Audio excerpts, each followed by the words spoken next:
Ladies and gentlemen, ನಿಮ್ಮ focus TV ರಾಜಧಾನಿಯಲ್ಲಿರೋ ladies ಪಿಜಿಗಳ ಕರ್ಮಕಾಂಡದ ಬಗ್ಗೆ ಧ್ವನಿ ಎತ್ತುವಂತಹ ಕೆಲಸವನ್ನ ಮಾಡ್ತಾ ಇದೆ. ಇದರ ಸಲುವಾಗಿ ಪಿಜಿಗಳಲ್ಲಿ ಹೆಣ್ಮಕ್ಳು ಏನೆಲ್ಲ ಸಮಸ್ಯೆಗಳನ್ನ ಅನುಭವಿಸ್ತಾ ಇದ್ದಾರೆ ಅನ್ನೋದ್ರ ಬಗ್ಗೆ ವರದಿಯನ್ನ ಮಾಡಿತ್ತು. ಈಗ ಮತ್ತೊಮ್ಮೆ ಪಿಜಿಗಳ ಕರ್ಮಕಾಂಡವನ್ನ ನಿಮ್ಮೆದುರು ಇಡುವಂತಹ ಕೆಲಸವನ್ನ ಮಾಡ್ತಾ ಇದ್ದೇವೆ. ಎಸ್ ವೀಕ್ಷಕರೇ, ನೆಲ ಜಲ ಭಾಷೆಗಾಗಿ ಪ್ರಾಮಾಣಿಕ ಪತ್ರಿಕೋದ್ಯಮ. ನೀವು ನೋಡ್ತಾ ಇದ್ದೀರಾ ಫೋಕಸ್ ಟಿವಿ. ನಾನು ಕವನ ಕಾಂತಾವರ.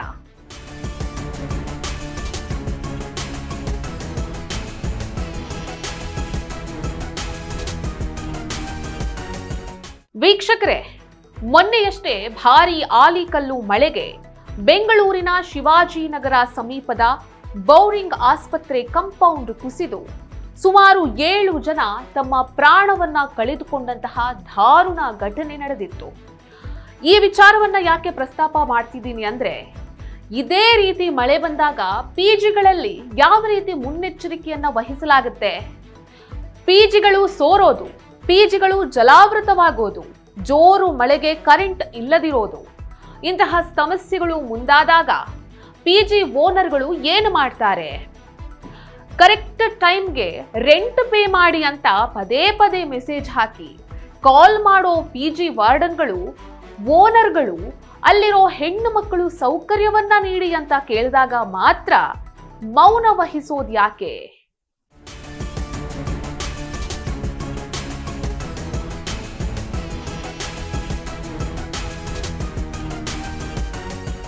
ವೀಕ್ಷಕರೇ, ಇನ್ನೂ ಕೆಲವು ಪಿಜಿಗಳಲ್ಲಿ ಹೆಣ್ಮಕ್ಳು, ನೀವು ಪಿಜಿಯಲ್ಲಿರೋರು ಯಾವುದೇ ಸಮಸ್ಯೆಯನ್ನು ಸಮಯಕ್ಕೆ ಸರಿಯಾಗಿ ಸರಿಪಡಿಸಿಲ್ಲ, ನಮಗೆ ಕನಿಷ್ಠ ಸೌಕರ್ಯಗಳನ್ನೂ ನೀಡ್ತಿಲ್ಲ, ನಿಮಗೆ ಯಾಕೆ ನಾವು ಸರಿಯಾದ ಸಮಯದಲ್ಲಿ ರೆಂಟ್ ಪೇ ಮಾಡಬೇಕು ಅಂತ ಓನರ್ ಹತ್ರ ಕೇಳಿದಾಗ ರಾತ್ರಿ ಹೊತ್ತಲ್ಲಿ ಪುರುಷರನ್ನ ಹೆಣ್ಮಕ್ಕಳ ರೂಮ್ಗೆ ಕಳಿಸಿ ಬಾಡಿಗೆ ಹಣ ಕೊಡಿ ಅಂತ ದಬಾಯಿಸಿರುವಂತಹ ಸಾಕಷ್ಟು ಘಟನೆಗಳು ನಡೆದಿದೆ.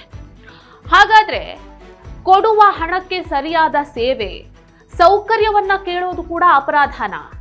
ಯಾಕಿಷ್ಟು ಕೀಳು ಮಟ್ಟಕ್ಕಿಳಿದಿದೆ ಬೆಂಗಳೂರಿನಲ್ಲಿರುವಂತಹ ಪಿಜಿಗಳು? ವೀಕ್ಷಕರೇ, ಇನ್ನು ಪಿಜಿಗಳಲ್ಲಿರೋ ಹೆಣ್ಣುಮಕ್ಕಳು ಇಂತಹ ಸಮಸ್ಯೆಗಳನ್ನ ಎದುರಿಸಿದಾಗ ಏನು ಮಾಡಬೇಕು ಅಂದ್ರೆ, ಮೊದಲಿಗೆ 112ಗೆ ಕರೆ ಮಾಡಬೇಕು. ಇದು ಎಲ್ಲಾ ತುರ್ತು ಸೇವೆಗಳಿಗೆ ಇರುವಂತಹ ಒಂದೇ ನಂಬರ್. ಹೆಣ್ಣುಮಕ್ಕಳ ಮೇಲೆ ದೌರ್ಜನ್ಯ ನಡೆಸಿದ್ರೆ 181ಗೆ ಕರೆ ಮಾಡಬೇಕು. ಬಾಡಿಗೆ ಪಡೆಯುವಂತಹ ಮಾಲೀಕರು ನೀರು, ವಿದ್ಯುತ್ ಮತ್ತು ಸುರಕ್ಷಿತ ವಾತಾವರಣವನ್ನ ನೀಡಲು ಬದ್ಧರಾಗಿರಬೇಕು. ಸೌಕರ್ಯವನ್ನ ನೀಡದೇ ಇದ್ರೆ ಅದು ಒಪ್ಪಂದದ ಉಲ್ಲಂಘನೆ ಆಗುತ್ತೆ. ಮಾಲೀಕರೇ ಆಗಿದ್ರೂ ಸಹ ತುರ್ತು ಸಂದರ್ಭ ಹೊರತುಪಡಿಸಿ ರಾತ್ರಿ ವೇಳೆ ಮಹಿಳೆಯರ ಖಾಸಗಿ ರೂಮ್ಗಳಿಗೆ ಅನುಮತಿ ಇಲ್ಲದೆ ಪ್ರವೇಶಿಸುವಂಥದ್ದು ಅಥವಾ ಪುರುಷರನ್ನ ಕಳಿಸುವಂತಿಲ್ಲ. ಒಂದು ವೇಳೆ ಈ ರೀತಿ ಮಾಡಿದ್ರೆ ಅದನ್ನ ಗಂಭೀರವಾಗಿ ಪರಿಗಣಿಸಬೇಕಾಗತ್ತೆ.